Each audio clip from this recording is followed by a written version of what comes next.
4년 반 동안 근무를 하다가 너무너무 화가 나는 일이 있었어요. 근데 죄송합니다. 너가 어려서 잘 모르는 거다. 대한민국에 공무원만큼 좋은 직업이 어디 있다고 그러냐. 안녕하세요 여러분, 강하다입니다. 두 번째로 찾아온 토크하다인데요. 저는 공무원, 스타트업, 그리고 대기업까지 다양한 경력을 쌓고 지금 현재는 대기업에 입사한 지 1년 6개월 정도가 지난 상태인데요. 오늘은 그 중에서도 제가 가장 먼저 입사한, 그리고 가장 먼저 경험했던 공무원에 대한 이야기를 해보려고 합니다. 이야기 나눠볼 내용은 정말 많지만 오늘은 의원면직을 하면서 있었던 일들, 의원면직을 하는 과정에서 생긴 에피소드, 그리고 많이들 궁금해하실 것 같은 퇴직금에 대해서도 이야기를 해보겠습니다. 2017년도에 입사해서 2021년도에 의원면직한 5년차 공무원이 경험한 이야기라고 생각해주시면 좋을 것 같아요. 의원면직을 고려하고 계시는 분들에게 혹은 의원면직에 대해서 좀 더 알고 싶은 분들에게 실질적인 도움이 되는 정보들로 가득 채워보겠습니다. 그럼 지금 바로 시작해볼게요.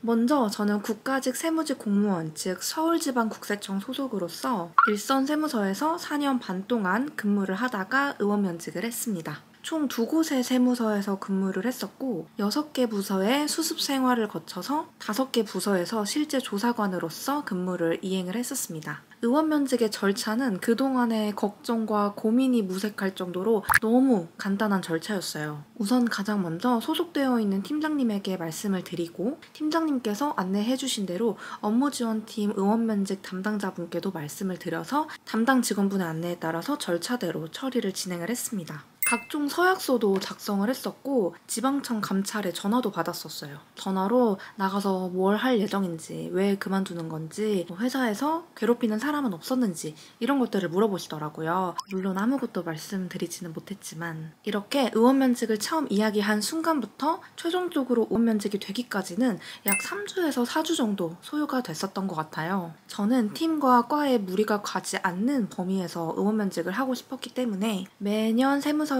인사이동 시즌인 1월이 오기 전 12월에 의원면직을 했습니다. 왜냐하면 그때가 가장 한가한 시즌이었기 때문에 12월이 가장 최적의 달이다 라고 생각을 했어요. 보통 대부분은 11월 말까지 해야 할 일들을 전부 끝내놓기 때문에 저도 해야 할 일들을 전부 끝내고 인수인계서도 다 작성을 하고 그렇게 최종적으로 12월에 의원을 했습니다. 마음 같아서는 나를 너무나도 힘들게 하고 고통스럽게 했던 조직이었기 때문에 일부러 바쁠 때 그만두고 싶기도 했고 조금만 버티다가 1월에 상여금 받고 나갈까? 이런 고민도 솔직히 하긴 했어요. 그런데 만약에 제가 이 조직이 마음에 들지 않는다라는 이유로 이 조직에 아주 똥을 선사하고 퇴사를 하게 된다면 똑같이 비겁해지는 기분이 들어서 그냥 떳떳하게 모든 걸 정리하고 깔끔하게 누구에게도 피해주지 않는 범위 내에서 12월에 의원면직을 했습니다.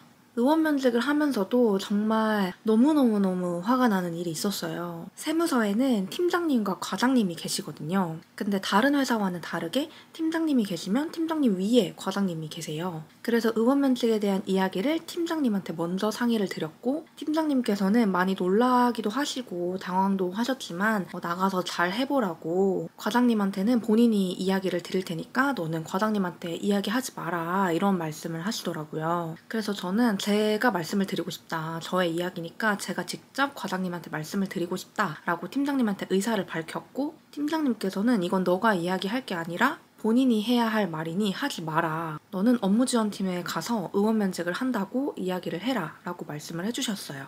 그래서 저는 업무지원팀에 가서 의원면직 의사를 밝혔고 담당 조사관님께서는 의원면직 처리 절차에 따라서 공문을 작성을 해주셨습니다. 그 공문은 당연히 제가 소속되어 있는 과장님도 보실 수 있었는데요. 어느 날 출근을 했더니 과장님께서 엄청 화가 많이 난 목소리로 따라오라고, 이야기 좀 하자고 저를 부르시더라고요. 그래서 저는 영문도 모른 채 과장님을 따라 나갔고 그때부터 과장님의 악담이 시작되었습니다. 알고 보니까 팀장님께서는 제가 의원면직한다라는 사실을 과장님한테 이야기를 드리지 않았고 과장님은 갑작스럽게 공문을 통해 저의 의원면직 사실을 알게 되셨던 거예요. 과장님이 화가 난 것이 이해가 되기도 하고 죄송스럽기도 하고 한편으로는 이야기를 전달해 주시지 않은 팀장님이 괜히 밉기도 하고 그랬어요. 그런데 과장님께서 많이 화가 나셔서 그런 건지 아니면 진심으로 하신 말씀인지는 잘 모르겠지만 그때부터 저에게 악담이 시작되었는데요. 너가 어려서 잘 모르는 거다. 너가 지금 이 조직을 나가서 뭘 할 수 있을 것 같냐? 대한민국에 공무원만큼 좋은 직업이 어디 있다고 그러냐? 요즘 청년들은 네이버와 같은 대기업을 나와도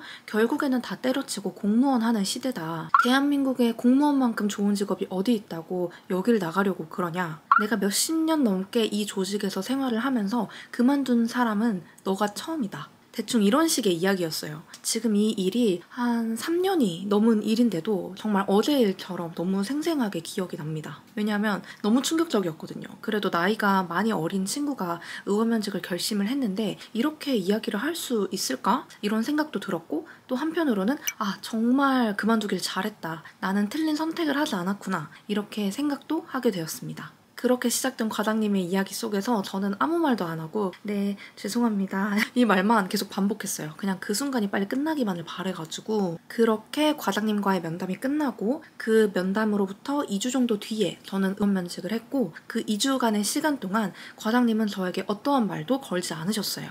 그렇게 과장님과는 그 이후로 아무런 대화를 하지 못한 채 의원면직을 하게 되었습니다. 이런 해프닝이 있었지만 정말 같은 과 동료분들이 많은 격려와 응원을 보내주셨어요. 너는 잘 해낼 수 있을 거야. 이런 믿음과 행운을 빌어주신 과 동료분들 덕분에 정말 큰 힘이 생겼고 정말 그 힘을 가지고 의원면직을 하고 나서도 한 발 한 발 나아갈 수 있었던 것 같아요. 특히 입사 동기들은 제가 공무원을 그만둔다고 했을 때 정말 진심으로 응원과 위로를 아끼지 않았고 지금까지도 소중한 인연을 계속 이어나가고 있습니다.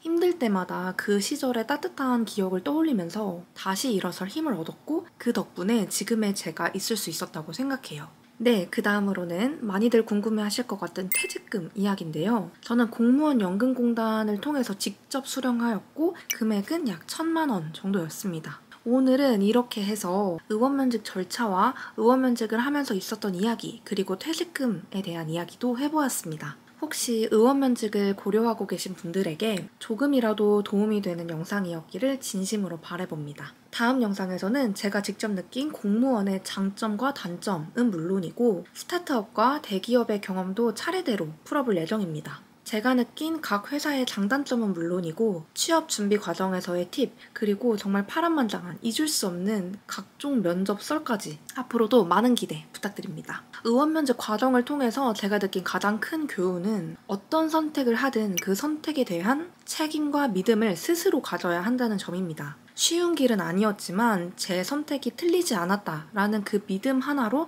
한 걸음씩 나아가다 보니까 결국에는 더 나은 길이 열렸던 것 같아요. 공무원 생활을 꿈꾸고 계신 분들이든 혹은 다른 도전을 준비하고 계신 분들이든 무엇보다 중요한 것은 여러분 자신을 믿고 끝까지 나아가는 힘이라고 생각합니다. 여러분의 선택이 어떤 결과를 가져오든 그 선택이 지금의 여러분을 더 단단하게 만들어줄 거라고 믿습니다. 오늘의 이야기가 여러분의 선택과 고민에 조금이라도 도움이 되었길 바라며 앞으로도 더 유익한 이야기들로 찾아뵙겠습니다. 오늘 영상도 끝까지 시청해주셔서 감사합니다. 우리는 다음 영상에서 만나요. 여러분의 앞날에 늘 좋은 일만 있기를 바라겠습니다. 감사합니다. 안녕.